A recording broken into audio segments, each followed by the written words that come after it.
It's the weekend and you have financial questions that need answering. That can only mean one thing. It's time for Jill on Money, the show that takes the mystery out of your finances. Here's your host, Jill Schlesinger.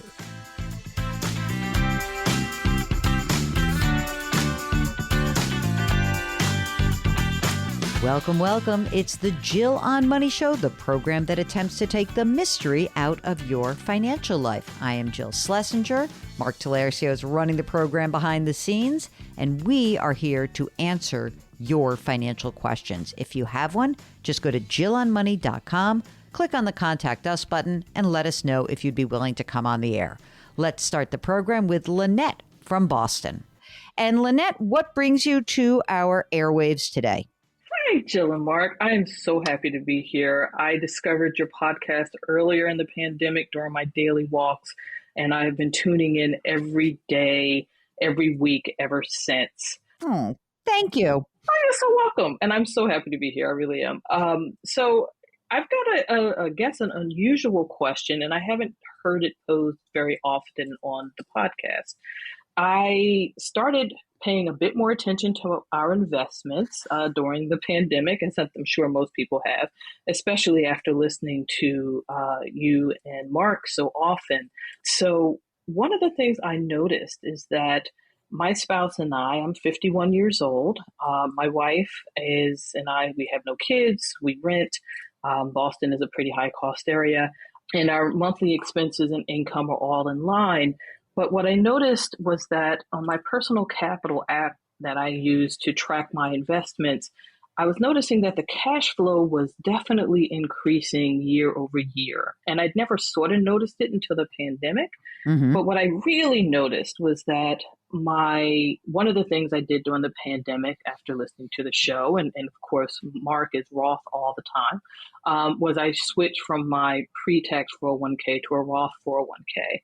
But even so, I started realizing that the dividends that are paid out quarterly from my funds, they're accelerating quite greatly. And so, right now, as of in 2022, I'm estimated to have $13,000 in dividends that, of course, is reinvested back into my two index funds.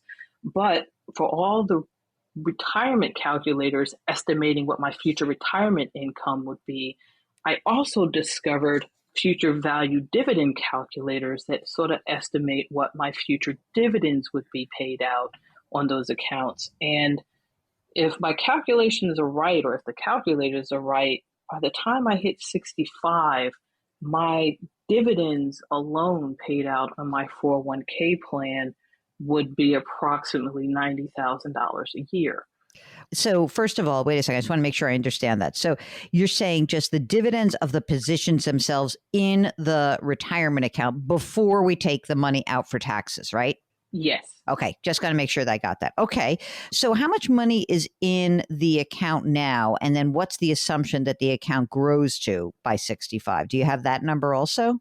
I do. So right now in the 401k, there's $372,000, and that is paying out about $13,600 this year in dividends. Okay. If we fast forward 15 years, when I'm closer to 65, with a modest 3% price appreciation in the funds and about an 8% annual dividend growth rate, my value would be closer to $1.143 million, and the approximate dividends would be at about $88,000.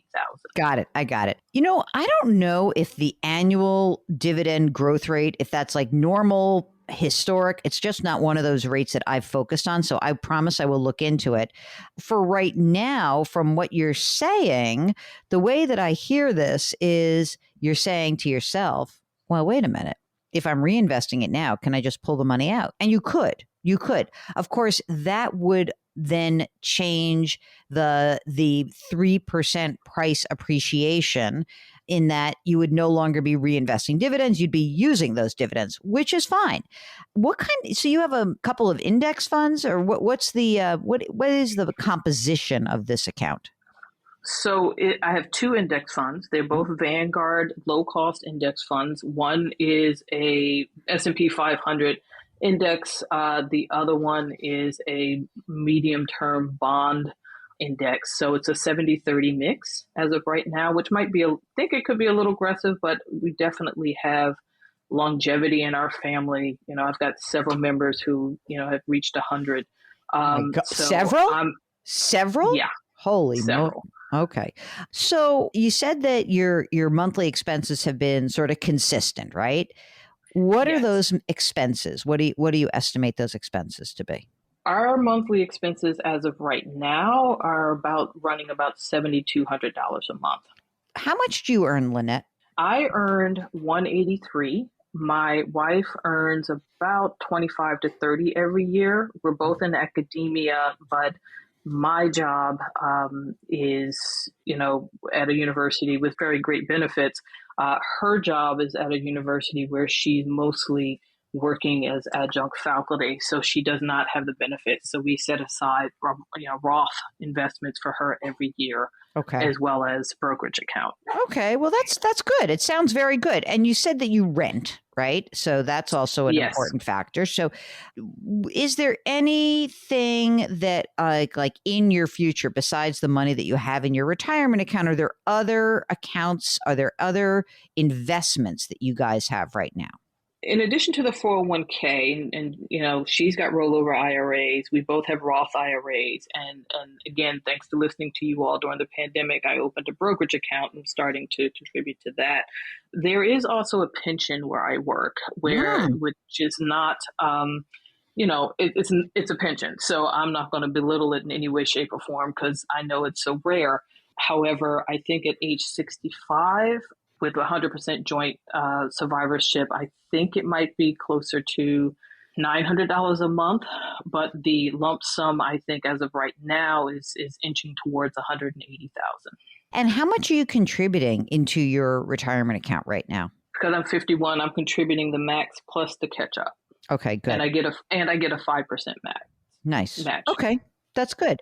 So it's funny, so the 15-year accumulation, and that was just the 372. That was based on the 372 grows by 3% a year plus annual dividend growth of 8%, as well as your contributions into that fund. Actually, according to the calculation, that's with no additional contributions. Mark, can I get a fact check on that? I am contributing. I want to get a fact check on that. It just seems like a lot. So, Mark, can you do a quick future value of $372,000 currently, and let's do a 15 years, and let's do a growth rate. What do you want to use, Mark? You want to do like a 5% in case we have no growth or very minimal growth? And no additional money in there. So let's just do it straight up. Let's just do it 372, 5% annualized growth, 15 years. Just that alone, you're looking at about 775. Yeah, that's kind of what I would have thought. We'll get back to Lynette in just a second. It's Jill on Money.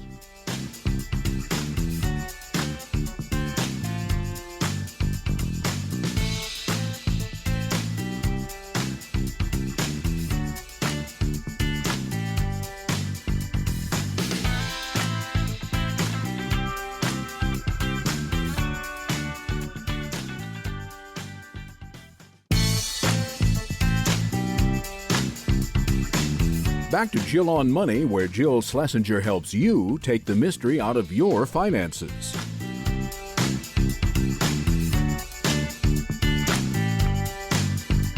You're back. It's Jill on Money, and we are trying to help you navigate your financial future. And we do that one person, sometimes one couple at a time, or mother-daughter, or father-son. Whatever it is, we love to do the intergenerational calls. I do think that's so fascinating. We are here to help you make better financial decisions. And sometimes that means you have to come on the air and go back in time and tell us what happened. But I don't want you to worry that we're going to judge you. That's not what this program is about. This is about looking at your situation as it stands today and trying to help you make the next best decision. And if we can do that, I will feel very delighted and I will feel like we've done our job. So right now, let's get back to Lynette from Boston. As I think about growth of a portfolio, I appreciate the dividend aspect, but I think that part of the reason that we can use an annualized return of 5 or 6 or percent is that we are presuming that there isn't just price appreciation, but there is also dividend growth. I am sort of suspect on that number, which is not to say you won't have that money, okay? Because 775 presumes just the money grows to that point, but we've got 15 years where you're going to be putting at least 30 grand a year. So you are going to be at 1 million, you are going to be at 1.2 million or so. And the way that I would think about the dividends is that it adds to the value. And, there is going to be a point when you don't actually need to reinvest it. And then you would say, well, if I have $1.2 million, what percentage of that portfolio, again, on average, could I pull out of the portfolio without depleting it, given that you have longevity, right? And it's something around 3%-ish. And it doesn't really matter whether you break it out as dividends or not. Like if the dividends accelerate at a much faster pace, then maybe you will have 6% annualized growth, total return, right? But total return is price appreciation plus dividends. I don't really think breaking it out is all that important. What I do think is that you can say to yourself, well, I need $7,200 a month. All right. Out of my portfolio, let's make this up. Let's say that you can take out $3,500 a month, okay, in future dollars. You'll have $900 a month of this pension, because we'll just pretend you're going to take it as a monthly pension for now. And then you tell me what's your Social Security full retirement age amount. So 67, what's the amount of Social Security that you would receive? $3,175. Well, it looks like we're good. Because then when I add up this $3,500 a month, $900 a month, and almost $3,200 a month, it looks like you got what you need. You've got that, $7,200. All these numbers will be inflated, right? The expenses will be inflated, but so too will the Social Security benefit. Like there's going to be cost of living increases and all of these things can change, but you're pretty close. And we are not accounting for any other money that you're saving. In other words, you have a brokerage account now. I think you kind of make it. I'm not sure it makes a ton of sense to even think about the dividend aspect of it, mostly because it's all going into a taxable account. The money starts growing. It will either grow somewhat faster, somewhat slower at certain years, but there's going to be a lump sum of money, and you're going to have to use that pot of money to actually live on. Completely ignoring the dividends for the next 15 years. If she's putting in 30 grand a year, in 15 years, it's going to be like 1.4 million. Yeah. So 1.4, even better. So if you take, if you look at that pot of money, and again, that's just this account, right? Because you're putting money in some other accounts now, right? A little bit more money. Yes, there's 165 in the IRA rollover and about another 17 in the Roth. And yeah. So I think you're going to be able to pull $4,000 a month pretty easily out of your assets. When we look at an asset and how it grows, it is price appreciation plus dividends, or, in a fund, it's dividends, right? Or if it's an individual bond, it's interest. All of that together gives you total return. And when I look at the growth rate of a portfolio, I'm really more interested in total return, not exactly the how we divvy it up and get there. There are a lot of people who like the idea of living off dividends. Because dividend rates were so low for so long in a low interest rate environment, it just weren't that much. People couldn't do it.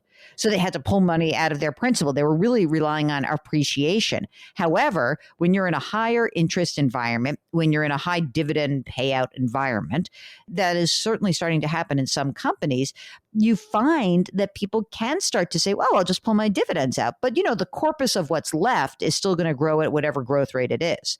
And so it's great to have dividends. It can smooth out variability in portfolios. But I'd love to, when we get off the air, you're going to tell me the name of the calculator you have, and I'm going to play with it. And just to see, is there something in there I'm missing? I could, I don't know. Mark, correct me if I'm wrong, but do you think, am I thinking about this the right way, you think? Anytime I do my calculations, I don't ever factor in the dividends. All throughout my CFP coursework, it was never taught that way either. Yeah. I mean, because that's the funny thing. Like the way that when I just said to Mark, run the calculation, like when I look at my calculator, we do a present value. We say, what is the present value of this? What is the rate of return? What is the time horizon? And are we adding money to the portfolio? And that adding of money is not dividends being added. It's new money going in terms of contributions. That's how I was taught. But meanwhile, it does Okay. sound like you're in good shape, Lynette. I mean, that's the more important aspect of this. Like big picture wise, I feel like you're in good shape. I really do. Estate planning and life insurance, since you're the primary or the larger pay earner, do you have that stuff in place? Yep, we each have $1.5 million in term life, and we also have all of our estate documents done. I mean, 5 stars for you, for sure. Lynette, is there anything else we can do for you today? I will say that I'll be happy to share the calculators that I use. Mhm. And I'll also just say that the other investment accounts, the rollover IRA and the Roth IRA, also have a good amount of dividends that are sort of being paid out every year. And again, I can see that on my personal capital app. And so, I always sort of track the cash flow. Just curious if, those are easier accounts very, very long down after road, because I expect to tap the 401k first, where I could just, sort of turn off reinvestment and just let those dividends sit in cash until I need them. Absolutely. Like that's like actually more like of a management situation in terms of like cash flow management where the dividends will help. Like, for example, let's say that, you're 72 years old. It's time for your required minimum distributions. If in advance you say, hey, you know what? I'm not reinvesting dividends. I'm just going to let it flow into the cash, into the money market. And that's going to be my required minimum distribution for the year. That's a way to, I think, use the dividend structure rather than, again, this is like a little bit of a different horizon in this universe. But like if you think back 5 years ago, all of the larger drivers of gains in the S&P 500 were technology companies, and they didn't pay dividends, right? So no one was thinking that way. They were thinking, when I need the money, I'll sell something and I'll raise the money.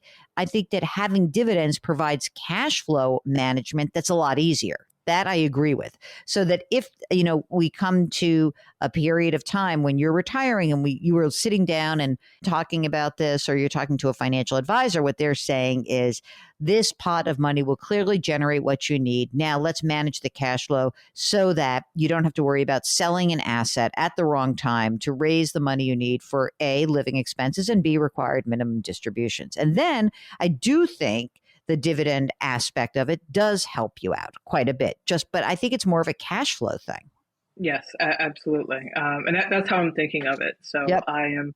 I'm super grateful for your time, and it's always awesome to listen to you and Mark during the week, during my walks and my drives. And thank you for being of such great service to the general community. Thank you, Lynette. We appreciate you, even though you're from Boston and we're not talking sports. If you, like Lynette, would like to join us on the program, all you need to do is go to the website, jillonmoney.com. Click on the Contact Us button, and there's a little box and says, would you like to come on the air? And if you say yes, then Mark will do the rest. While you're on the website, don't forget to pre-order the new book. It's called The Great Money Reset. We'll be right back.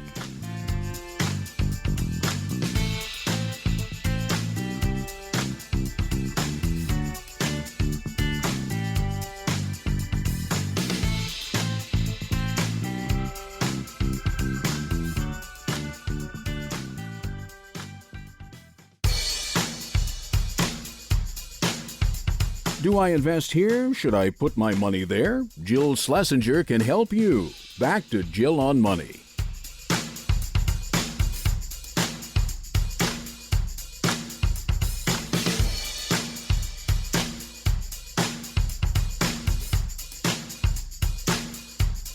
You're back. It's Jill on Money, the program that attempts to take the mystery out of your financial life. Now, I know you guys tune in every week. You're so loyal, and we greatly appreciate that. But I also know that many of you need more significant financial planning and investment advice. And for you all, I'm hopeful that you will check out our sponsor, Facet Wealth. Now, Facet Wealth has a different approach to the financial planning process than many others in the industry.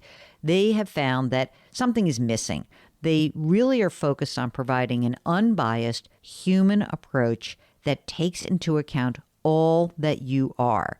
So what that means is that they are looking at the financial planning process from the perspective of you, your needs, your wants, and how you're going to get there. So if you are interested in checking out Facet Wealth, I encourage you to visit cbsaudio.com/Jill, and you can get 2 months free off your first year of financial planning with Facet Wealth. Okay, now let's get back to you and your questions. It's Mary from the Mid-Atlantic. Okay, Mary, what's going on? What brings you to our airwaves? A fairly recent listener and really just love the way you approach everything without judgment and just like you are where you are. And so I'm looking for some practical advice. I tend to be a worrier. I've heard you speak to people like me before. Mm-hmm. I've done a variety of different things. I'm 63 years old and I'm a realtor.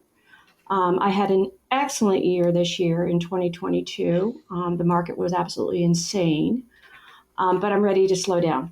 So the question I have is, do I have enough reserves, savings, et cetera, to make that happen? Okay. That's a nice thing it's a good problem to have. You kicked some butt. Market is turning, right? And just since we have you, you can be our real estate expert, at least in your area. Have things started to slow down now that mortgage rates have gone up and demand is maybe taking a hit? Are you finding that? I am finding some more slowness. Inventory is still low. However, there are still folks out there. I live in a coastal region, which is very appealing for the second home market. And I am just continue to be amazed at people that can come in and just swoop down and buy a house for cash. In cash. I know. It's funny you should say that because I was just talking about that with somebody and I said, mortgage rates, of course, it's impacting so many people. But then again, there are a ton of people who are like, well, I sold my house in cash. I'm going to buy a house in cash. And exactly. So it's amazing that there's a lot of money still. And that brings up a good point. What I chose to do a couple years ago, I was living in a townhouse closer to the beach. I elected to sell that because the market was strong. And I purchased a 2-bedroom, 2-bath condo, and I have no mortgage. Oh, that's nice. Well, let's start with that. How much is that worth? I'm going to say about $325,000. Okay, no mortgage. Great. All right. So tell us what else. How else are we going to finance this slowdown? How much money have you accumulated? Do you have your own retirement account because you're self-employed? Mm-hmm. I have it's in various categories, but in total, in a brokerage account, about 1.6. Great. So that's some retirement and some non-retirement in that 1.6? Yes. And there's also, I have a quadro allocation, but I think that is also tax restricted. But I have about $500,000 in cash. So 1.6 million in assets. Is it fair to say that half of that is in pre-tax money? Is it more than half? I'm just trying to get a sense of your future tax liability. I would say that 1.6, and I'm looking at my report here, is in the taxable category. I also have I mentioned the 500, which is strictly cash, and then there's about 400 to 500 that is not restricted. Okay, I got it. Pre-tax and then $400,000 in a taxable brokerage. So you got $2 million invested and then $500,000 in cash. Yes. $2.5 million, as we say up here in NYC. Okay, how much money do you spend, Big Shot? Not much. I'm a pretty conservative person. I think conservatively between $4,000 and $5,000 a month is more than adequate for me. Wow, let's say 5. When you say slow down, and because you're a realtor, it is possible that you would make some money for the next couple of years, or do you just want to quit? Are you done? No, I think the question mark is what the market will do and what I will be able to do within that market if I do. I mean, I'm working 7 days a week now. No, that's ridiculous. Yeah, so I'm interested in, 2 days a week. And I feel like, I forgot to mention, I have one other thing. In that ex-husband's pension, there's a $1,500 a month. Is that already starting to pay out? Yes. So of their 5,000 a month that you're needing, you get 1,500 a month through the pension or Quadro, right? And then is it fair to say in 2 days a week that, you could do a couple, 3 sales in a year? Like, could you make, say, another $1,500 a month? That's what I think. If the business I'm in right now, because it's structured such that we do work 7 days a week, if they would consider allowing me to do that, I think I could make that work. Okay. I'm going to just put that as a question mark because maybe we won't get that. Obviously, things are kind of, you've got plenty of cash. So even if we said when is your full retirement age? 67? Is that your Yes. Social Security? Okay. What's the Social Security amount that you would be entitled to? I believe it's about $2,800. Okay. And the ex's pension, is that forever for your whole life? It terminates upon his passing. Oh, shoot. Then you can't even root for him to die. That's too bad. That's such a bummer. Okay, but it'll be there is he in decent health? Yeah, I think so. I think so. And I'm looking at trying to wait until 70 to take the... Yeah, I think that would be great if you could. We'll get back to Mary in just a minute. It's Jill on Money.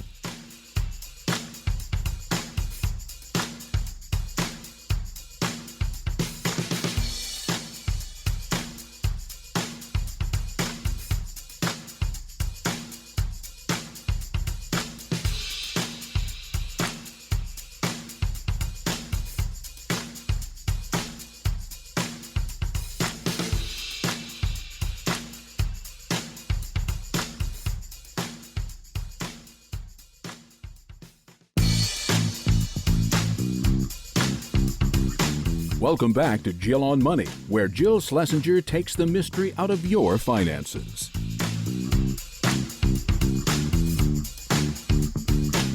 You're back. It's Jill on Money. We're here trying to help you make better financial decisions, and we do that by encouraging you to go to our website, jillonmoney.com.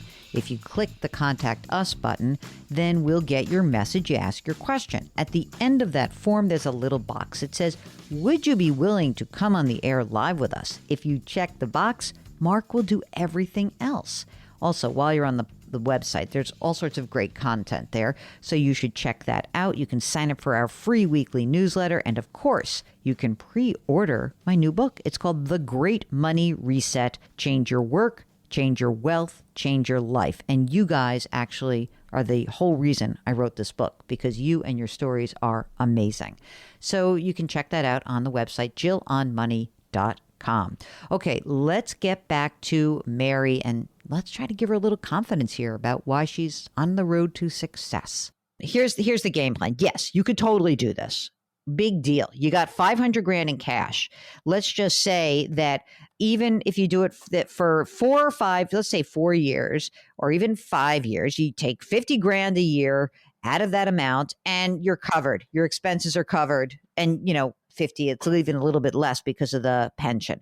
You're fine. And you could do it probably till age 70. You burn your cash, go through it, leave yourself with a couple $100,000 at the very end by your time you're 70, and you are pretty well set, because then essentially when you're 70, what's the amount when you're 70 for your Social Security? I want to say it's 37, 36. Oh my God. Mary, you're in great shape.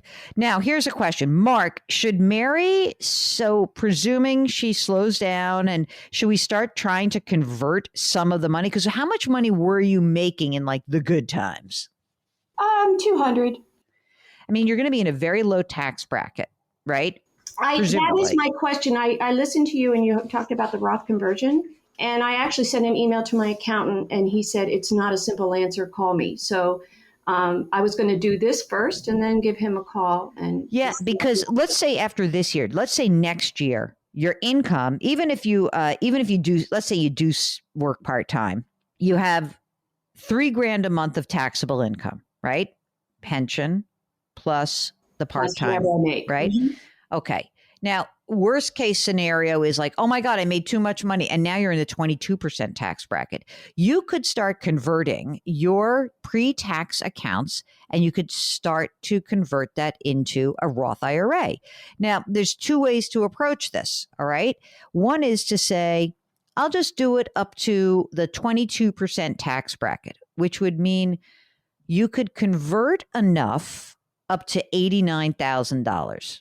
I will see how your accountant feels about this, but I would go to the 24% tax bracket because You always say taxes aren't going to go down. I don't think so. I really don't.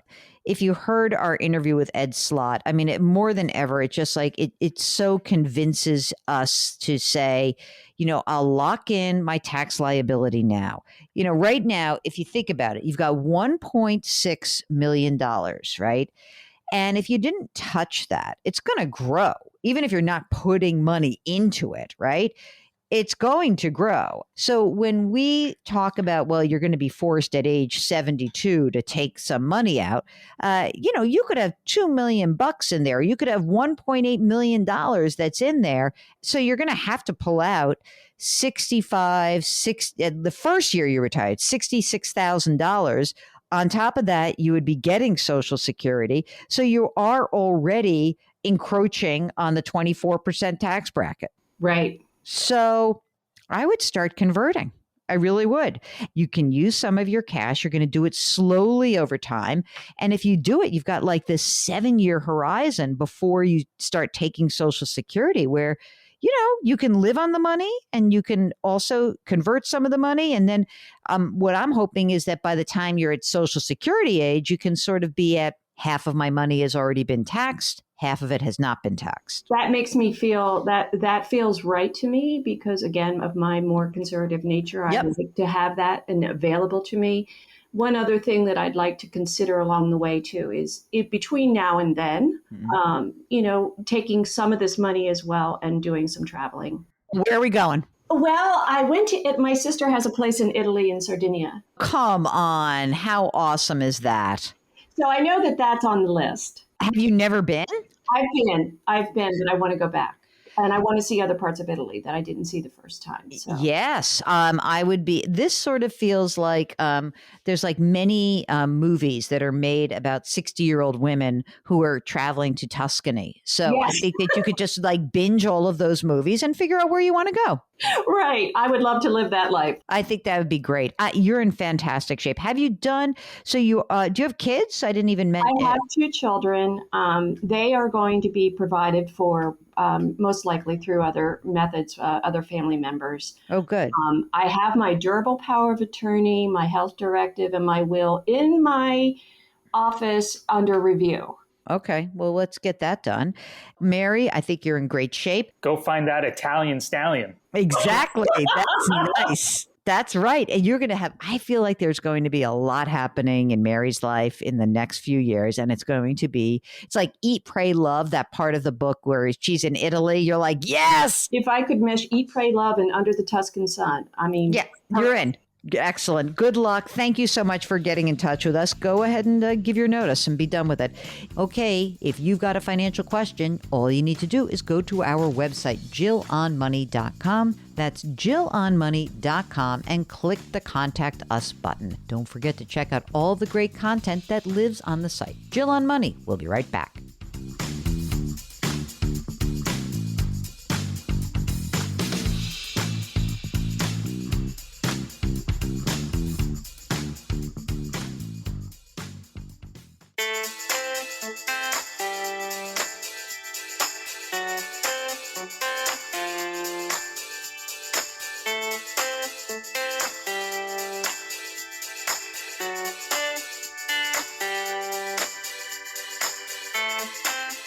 You are back. It's Jill on Money, and we are going to conclude the first hour of the program with an email from you. Remember, if you've got a question about your financial life and you want to just send us an email, just go to JillOnMoney.com, JillOnMoney.com, click the Contact Us button.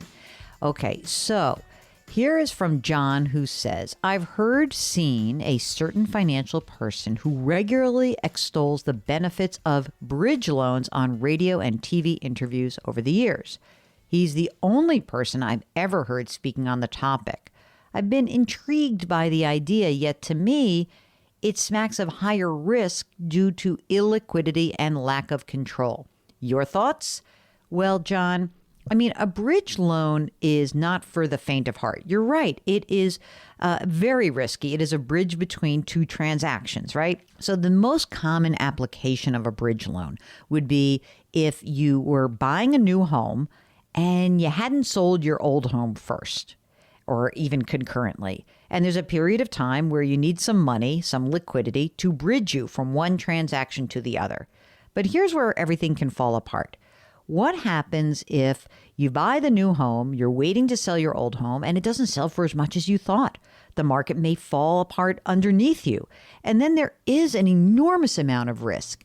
There are certainly times where a bridge loan can work, but I am much more confident in that kind of approach when you have two signed contracts and it's just a timing issue. If you're really taking huge risk on this, oh boy, I would be awfully careful. I would warn anyone considering this to get a lot of advice, good advice from unbiased people, not from people who are actually giving you the loans. So I hope that helps. And thanks for raising that as an issue. I think it's an important one. You are listening to Jill on Money, and we have an entire second hour ahead of us. Isn't that exciting? If you've got a financial question, go to our website, jillonmoney.com, jillonmoney.com, and we will be right back.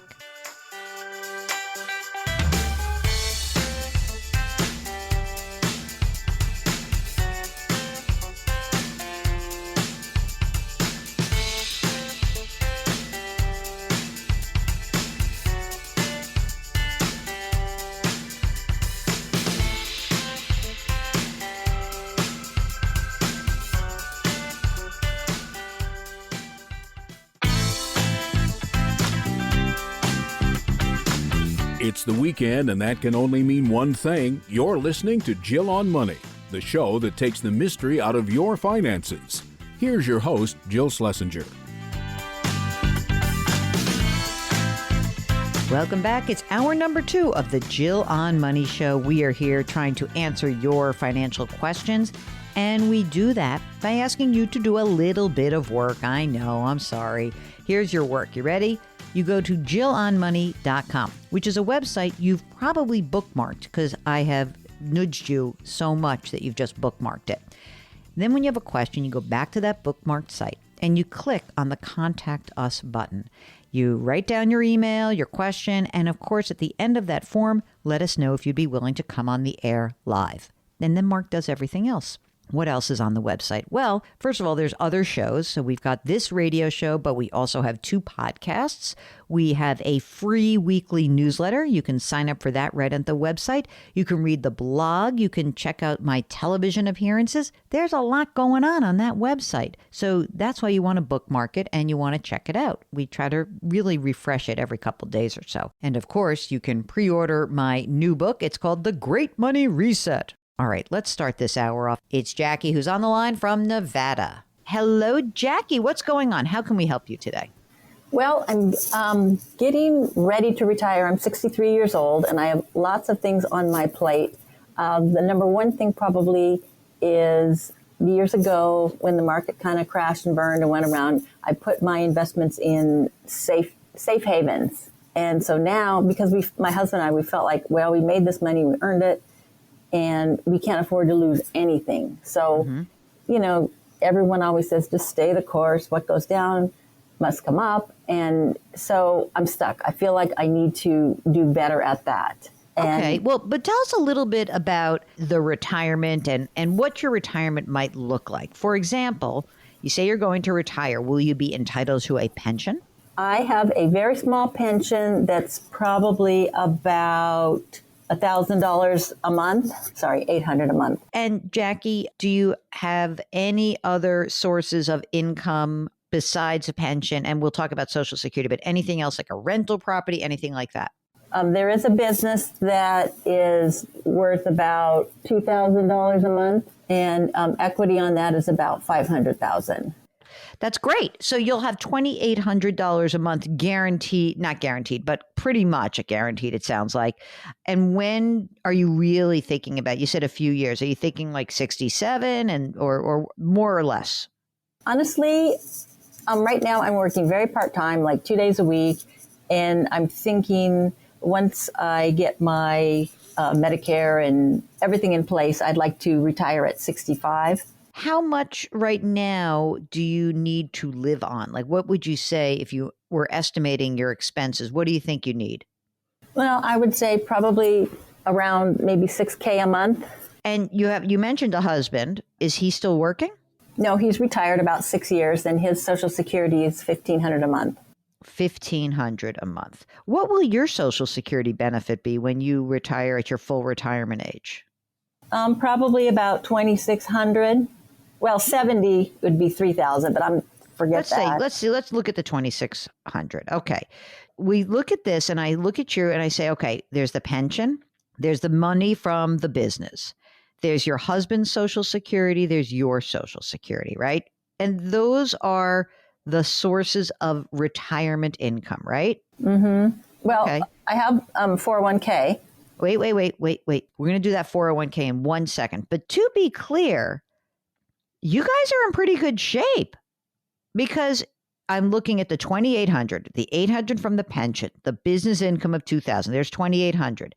Your husband has 1,500 a month in Social Security. You at age 67 will have $2,600 a month. So when I eyeball this, I'm looking at, total income at your age 67 is pre-tax $6,900 a month. That's great. I mean, you're almost covering everything. I know it's not exact, but you're covering a lot of your base expenses because some of this will be taxed. I get it.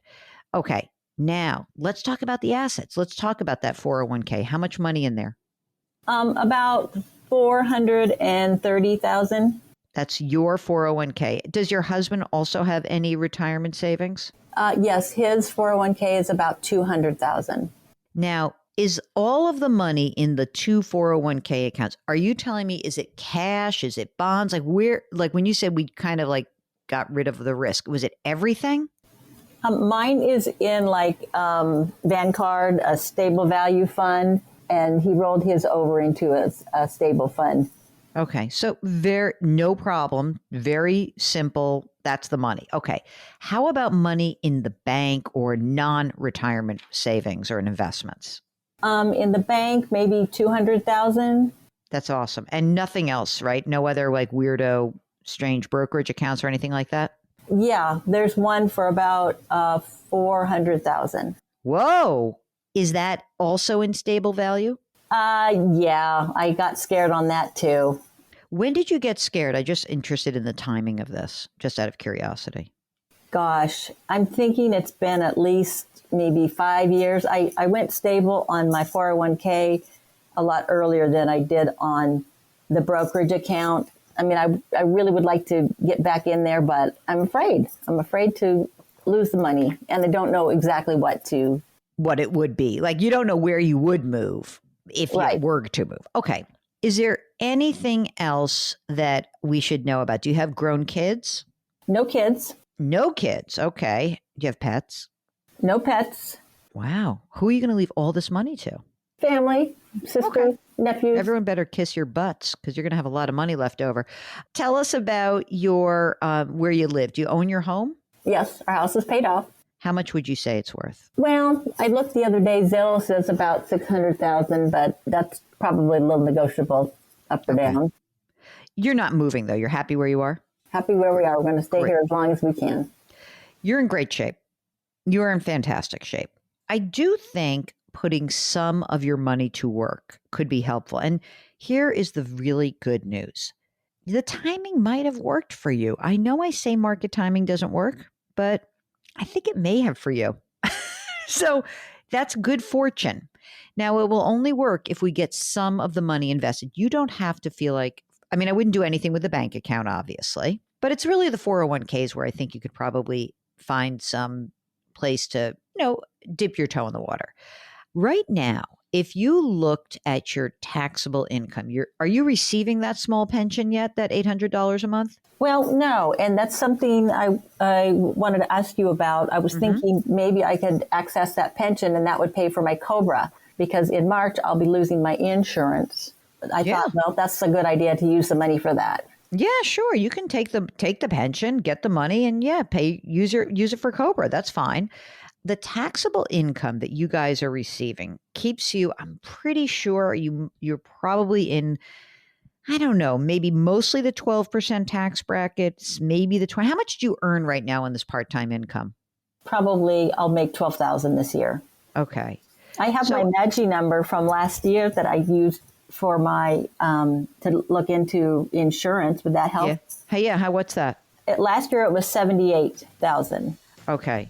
But I worked more last year, so it's going to be quite a bit lower, I think, this year. We'll get back to Jackie in just a moment. It's the Jill on Money Show. We will be right back.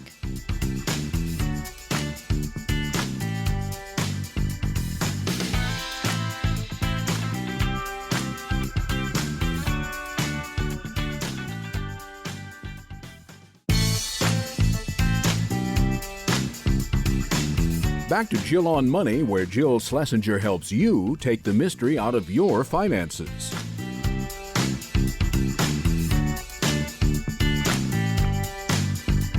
You're back. It's Jill on Money, and we are here answering your financial questions. Right now, we're going back to Jackie in Nevada. How would you feel about converting some of your husband's IRA? How old is he? I'm sorry? 70. I mean, you could convert some of his money into Roth money because you're going to be in a low tax bracket. If that's a pain in the neck to you, I understand it. You don't have to. But you could convert some of that money from a rollover IRA into a Roth IRA. Possible. I'm just putting it out there. So if you roll it over, then you can convert it to Roth. But then when does he pay taxes on it? Yeah, he has to pay tax on it, which is why you'd use some of that brokerage account money to pay tax on it. You don't do it all at once. I mean, a little bit at a time. Only convert enough so that you'd stay in that 12% tax bracket, which, for this year is a combined married filing jointly would be up to $83,550. So you could just do a little bit at a time because your income is low. And as you said, if your AGI last year was 78, let's say this year it's like 60, you could take 20 grand a year until you start taking your own Social Security and convert some of his retirement money. Or you don't have to. You really don't have to. It's just like one of those things where you're not really investing for anyone in the future. It's just nice in case tax rates go up on you in the future. That's all. You would also be minimizing the distributions that you take, but you could do that. You could just start taking some of the money out of his account anyway. I put that out there as a planning idea because I would be remiss if I didn't tell you that's a possibility. All right. The more interesting thing going on for you guys is, what do we do with all this cash? So the S&P 500 is down about 20% as we speak this year, and the NASDAQ's down about 33%. The bond market's down 14-15%. Now would be an ideal time for you to get some of that money to work. And I might just start with your retirement account. Let's just talk about your retirement account alone. Let's say out of that $430,000, could you stomach putting, I don't know, let's say I bargain with you. We'll keep half of it in stable value. We'll put a quarter of it in stocks and a quarter of it in bonds. How would that make you feel? It will still fluctuate. So I'm going to just give you that. It won't fluctuate as much as the overall market, but it would still fluctuate. Okay. I'll think about that. Here's why. You're young, right? And while I'm happy that you have saved so much money and you are going to have income, it is entirely possible that you are going to live for 30 more years.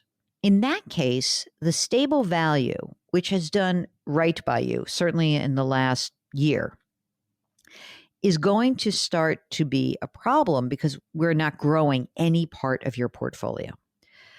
So if I looked at your total assets, which are, forget about the bank account even, like the brokerage, the rollover IRA and the 401k, you've got $1 million. And all I'm asking you is, could I put 100,000 of that million in stocks? Can I put 100 of that million into bonds? Your allocation would literally be 10% fixed income, 10% equities, and 80% stable value. Do you think you could live with that? I think you could.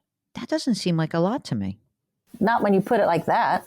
That's what I'm trying to do. I'm trying to get you to like buy into my plan. The reason why that I think makes sense is, again, even if I did this at the top of the market, I think over the long term, this would be not a big deal for you. And it might make looking at your actual 401k plan a little unnerving to you day to day. So don't do that. But if we do it, I think we should do it in your 401k. We'll do the machinations inside of your 401k to start. Now, let me ask you, this 401k is from a previous job, so I'm not making any contributions. Doesn't matter. Okay. Because it's just sitting there at Vanguard, right? So you can still change your allocation. So in that 401k, the old 401k, no one's told you had to move it, so you can just keep it. I'm suggesting that you take $100,000 in that old 401k and put it into an extended stock market index, and $100,000 into an intermediate term bond index. That's all you have to do, just to start. And then you're going to be mad at me because the market will go down again. But if it works out okay, you might do the same thing in your husband's old 401k as well. You might say, take a little piece of that and say, well, you know what I'm going to do? I'm going to put, $25,000 into stocks and $25,000 into bonds. Test the waters. Yeah. I just wanted you guys to get used to being invested again without feeling like you're giving away the farm. Mm-hmm. Well, that kind of makes sense to me. Yeah. And it's like a little bit like we're dipping your toe in the water. I just wanted, what do you think about my Social Security? When do you think I should take that? I think it's interesting. I'm sort of leaning towards, I kind of want to see what it feels like for you to be retired. Okay. You're healthy, right? Yes. You have longevity in your family or not? Yes. On one side. Yeah, absolutely. I mean, you can afford to delay your Social Security until age 70, but it will require you to spend down some of your money. And you've got to be okay with that. You could say, you would literally be saying to yourself, okay, between the bank and the brokerage account, I've got $600,000. If I delay my Social Security for 3 years, let's see, did you have your age 70 number at hand? 3,200. Gosh, that's a nice bump, isn't it? It really is. And especially if you have longevity. Well, here's what it would require. Of the money that's sitting in the bank/brokerage, that's 600,000, you'd have to say, I'm going to spend $100,000 of that to pay for our expenses between now and the time I claim Social Security. Can you give yourself permission to spend the 100? Because it's kind of nice to get that guaranteed big bump up to maximize your Social Security benefit. Most people can't afford to do it because they don't have the money to live on between the time they retire and the time they can claim.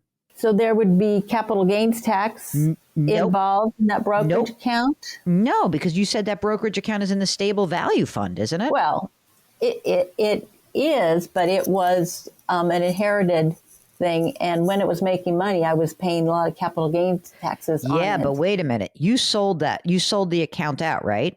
In other words, you sold the assets in that account. That stable value, it's in your name now, right? Yes. You inherited it when? Oh, gosh. 20 years ago, 15 years ago. So what you're saying is that while it was invested, you had to pay capital gains along the way, right? Yes. Okay. Then you got spooked. You sold everything, right? And you went to the stable value fund. So the only capital gains you would have would be the growth of the stable value fund. You've already paid capital gains in this account. Okay. So if you could give yourselves permission to spend $100,000 out of the 600 that you have in cash or stable value between the bank and the brokerage, I would be inclined to do that. The problem is this is emotional, because what I'll tell people is, okay, you're going to spend the money, and then they'll call back, but I have a hard time spending that money. Well, you have to think of it as this is your pension. Okay. You've saved all this money And now you're basically saying to yourself, okay, send me 30 grand a year from the brokerage account because I'm going to need that to live on. That's your pension payment from yourself. Yeah, well, that's what it's for, but it's hard to let it go. Yes. I know. I just don't want to run out. This is the problem. There's a fancy term for this in financial planning. It's the problem of the accumulator versus the decumulator. It's easy to accumulate if you're like a diligent, hardworking person. You live within your means. You accumulate, right? Yes. It's a much harder transition to go from putting money in to taking money out. It's a very hard transition. I understand completely. Yes, that's us. But I think you're going to do it. So let me know how it goes. I want a screenshot of when you pull the trigger and buy some stocks. All right. All right. Make sense? Makes sense. Thank you so much. Okay. If you've got a financial question, we'd love to help you out. Just go to JillOnMoney.com, click the Contact Us button, and we will figure out what you need to do next. Jill on Money. We will be right back.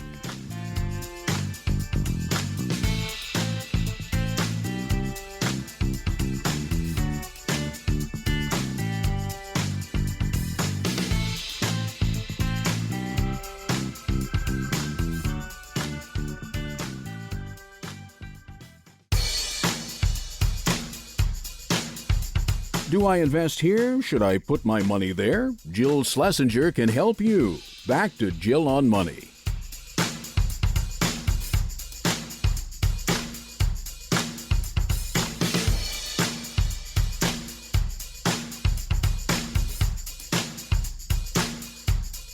You're back. It's Jill on Money, the program that attempts to take the mystery out of your financial life. And we do so understanding that many of you need more than a radio show to make big financial decisions. So if that's where you find yourself, especially as you come into the end of the year and you're thinking about, do I want to do this on my own? Do I need some help? We encourage you to check out our sponsor, Facet Wealth. Now, Facet Wealth really understands that every decision you make does have some financial impact. And so as a result, they believe financial planning should take into account everything your money touches. And financial planning, it should be accessible to people who have money or are maybe beginning their lives and they're trying to figure out what's happening. So you may want to check out the personalized, jargon-free advice that Facet Wealth offers. Just visit cbsaudio.com/Jill and you'll get 2 months free off your first year of financial planning with Facet Wealth. So check it out. Right now, we are going to speak to Linda from Atlanta. Hi, Jill and Mark. I am so glad that you guys had me on. I sent you an email and I labeled the subject line, "Is it too late to take our retirement savings out of the coffee can that we buried in the backyard?" So, tell us more. My fears are showing through.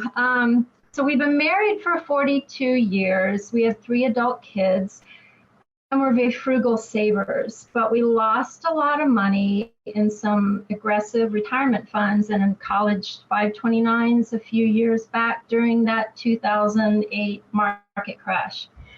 We didn't listen to the advisor who said hang tight. And so fast forward to today, we've been saving, but our money isn't really growing. It's been sitting in very conservative accounts. So we're just not really sure where we're headed with this and if we're ready for retirement. And my husband is getting ready to retire probably next year, December of 23. He's turning 70. He absolutely adores his tech career and does not want to retire.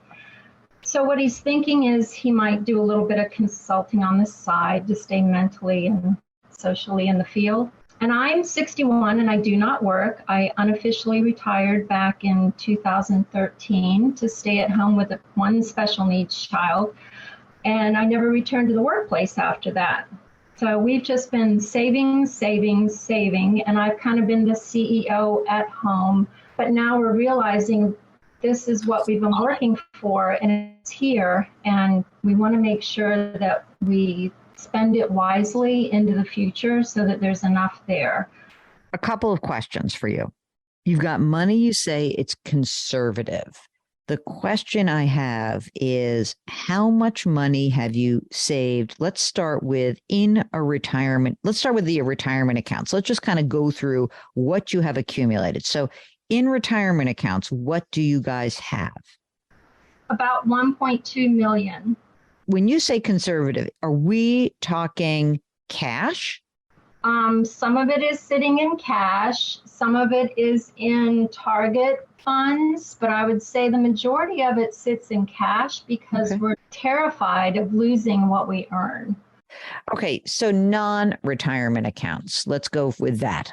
In non-retirement accounts, we have 270,000 in what we call a growth savings account, and then we have another 30,000 in I-bonds, and Great. So that's pretty much cash. Okay. You guys own a home? We do. We actually own 2 homes. So we have what we call our city home, and it is valued at around $850,000, and it's completely paid off. And we're hoping to downsize soon to something much smaller. And what's the other home? Is it a vacation home, or is that where you will downsize to? We call it our country home. It is a 120-acre farm located about 2.5 hours from our city home. And we actually spend half of our time there now. So my husband's job is so great that it's kind of a hybrid approach since, COVID came about. So we spend part of the time in the city and part of the time out in the country.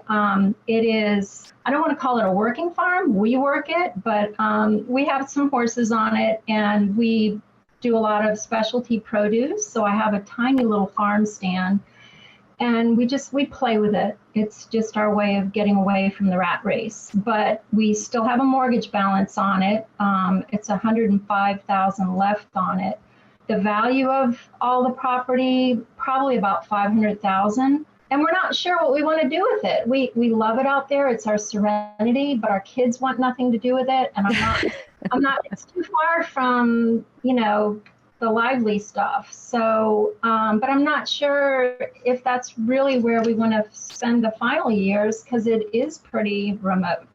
Right. You're like, I need to be actually close to a medical facility, which would be good as we get older. Right now, if we look at your husband's income, what does he earn currently?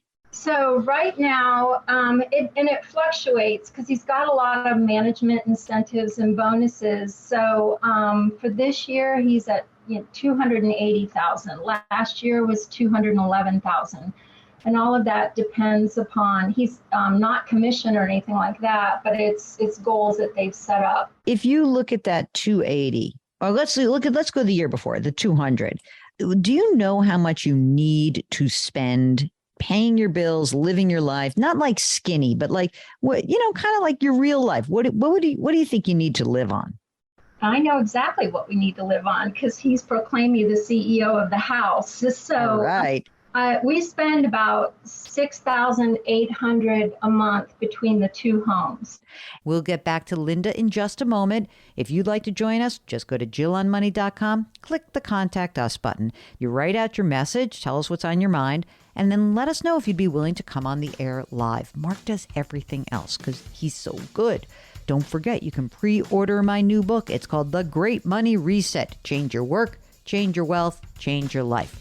We will be right back.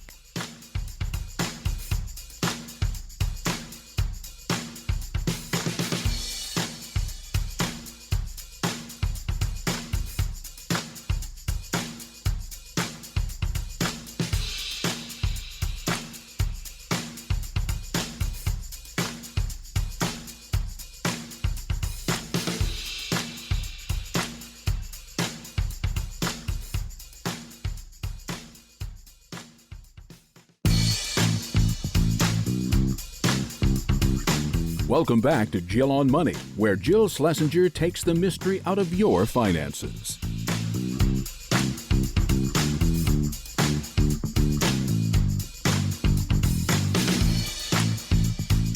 You're back. It's Jill on Money. Let's get back to Linda in Atlanta. So if you look at his Social Security benefit at age 70, what would that be? So for Social Security benefit, we're looking at $4,800 a month. Wow.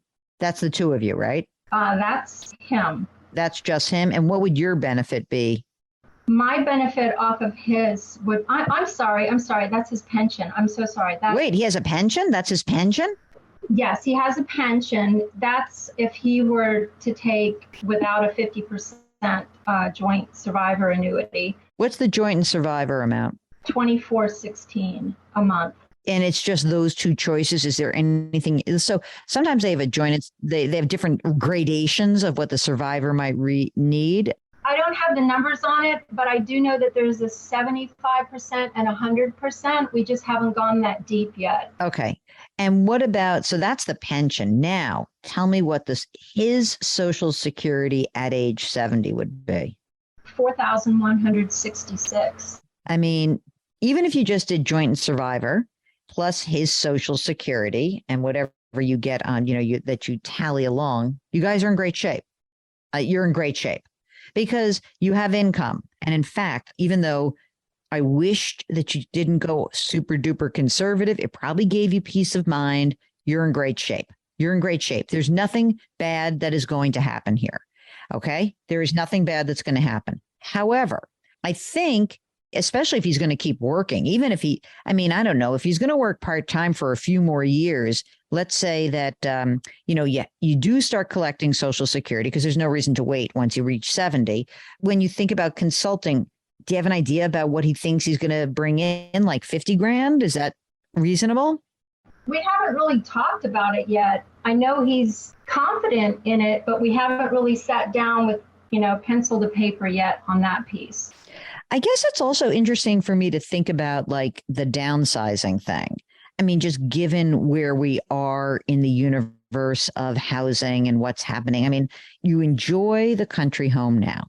There's no reason, and don't accelerate the pay down of the debt on that. Just keep that. It sounds to me like at some point that might be a little bit too much for you guys, but it's not yet. I don't even know. I'm not sure why you need to downsize if you like your house. Is it just too big for you guys? It's huge. We've got like 3 floors. We've actually got one adult child living in a complete basement apartment with full kitchen. He's just getting ready to move out, but it's a big house. If you were going to downsize right now, Linda, do you think that you could find something? Give me what you think you'd have to spend. And we don't want you to get a mortgage, obviously. You pay cash for this. But what do you think you'd have to spend in just an easier place? Probably, for something half the size of what we have right now, probably $400,000. Let's even say 500. Let's just say 500. Okay. You'll have this money. Then the proceeds from that, what I would do is I would think about, just keeping that would, let's say that you have 270 right now in that growth savings, so let's say you put, the balance, you can put money in, you could do laddered CDs.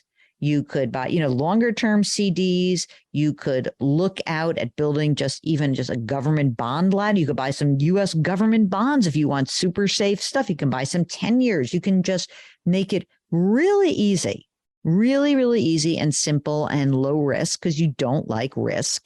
I don't think you're going to have a problem. I just don't think there is nothing to worry about here. In making your pension choice, I'm going to lean towards if you are conservative and you are 8 or 9 years younger than your husband, I would have a joint survivor option and use that. Because between Social Security, even at the reduced amount for the pension, you're going to be fine. You're going to be fine. Absolutely fine. And I don't think there's anything for you to really worry about here. I mean, one last piece of this is you said you have a special needs child. Have you guys done estate planning where there is some special needs trust that's been created? Yes, we did all of that, and we've got our directives, our wills. This special needs trust was set up. So Great. All of that shell is sitting there waiting to happen. Okay, perfect. If he really just wants to keep work, even just to have his hand in it a little bit, and even if it's even a smaller amount, even if it's not 50 grand, let's just pretend he's like, you know what, I'll do a couple of projects because I have friends who are in the business, whatever that is. Let him do it. It's not going to be huge, but it's nice because it'll just keep contributing to your income. Look, the only thing that's going to happen is at his age 72, you are going to be forced to pull money out of that retirement, out of those retirement accounts, right? So what? So pay the tax that's due. Pay the tax that's due. Don't worry about anything else. If down the line you decide to sell the country home, so you'll have even more money. But many people who call in this situation, what I'm yelling at them to do, because if you didn't have a pension, here's what you would have to do. You'd have to downsize the city home and sell the country home and have money available. But the pension saves your butts, and it's amazing. So your conservative nature has not harmed your long-term retirement plan. It has not at all. So you are in fine, I would even say really good shape. Oh, that makes me feel so good. Okay, just one more segment to go. It's Jill on Money. If you would like to join us, just shoot us a note. Go to jillonmoney.com, click the Contact Us button. We'll do the rest. We'll be right back.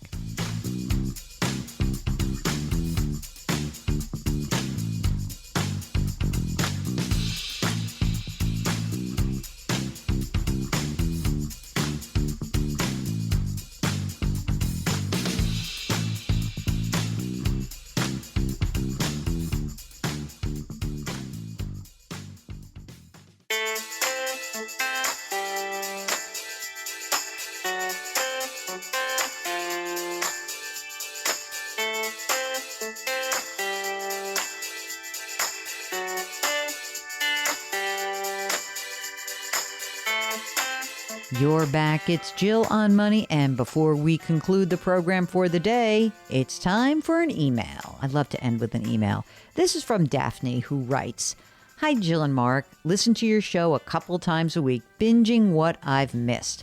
I recently was listening to your show with Ed Slott and just wanted to check and see if I'm correct in this belief. And that is, if you are a beneficiary of someone's Roth IRA, you do not have to pay taxes on it as you would as if it were a regular IRA. Am I correct? Yes, Daphne, you are correct. It's one of the reasons that we do love the Roth. Remember, what is the premise of the Roth? The Roth is created so that you put a after-tax dollar into the account. It grows without taxation, and when you take it out in the future, there's no tax due. And that goes for your heirs. When they take that money out in the future, there is no tax due. And another nifty benefit of the Roth is that it's not subject to required minimum distributions, either during your own life or when your beneficiaries actually are inheriting that asset. It's one of the reasons that I think inheriting a Roth is one of the greatest things in the world. It does make it so much better. It's like the perfect asset to inherit. So I urge everyone to consider the Roth. It may not be for you, but if it is, if you think it might be for you, then why don't you give us a holler? All you need to do is go to our website, jillonmoney.com, click the Contact Us button, and we can walk through whether the Roth makes sense for you in your situation. Okay, so that is it. That is the program. So reminding you to just bookmark our website. It's where all of our content lives. It's also where you can pre-order the book, The Great Money Reset. It's coming out in January. Our music here at Jill on Money is composed by Joel Goodman. Mark Talercio is our executive producer. We always are so grateful that you listen every single week. We'd like to remind you to do something nice for someone else today. All right, that's it. Thanks for listening. We'll talk to you next time.